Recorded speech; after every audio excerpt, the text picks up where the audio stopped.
آپ دیکھ رہے ہیں دینک لوکفن نیوز، بے باک آواز، خاص خبروں کے ساتھ۔ سب سے پہلے تو میں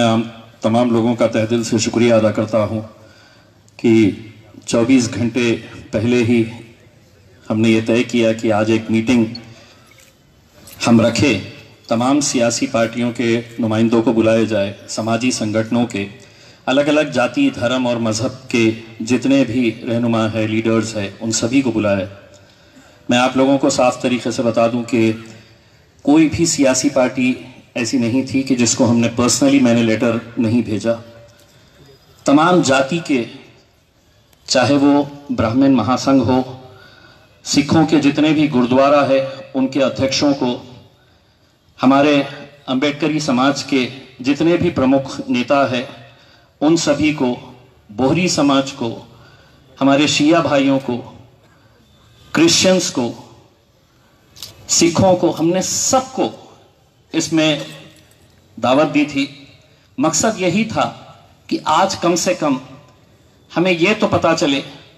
کہ یہ جو ہم پر لادا جا رہا ہے، اس کی مخالفت جس طریقے سے پیش کی جا رہی ہے،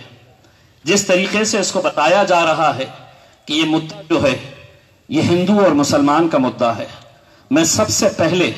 ایک بات یہاں پر صاف کر دوں، اور یقیناً آپ لوگ اس بات کی تائید کریں گے، ہم سب یہاں پر جتنے بھی لوگ موجود ہیں، ہم چھترپتی سمبھاجی مہاراج کا آدر کرتے ہیں، سمان کرتے ہیں، لیکن آج جس طرح سے یہ جو فیصلہ لیا گیا ہے،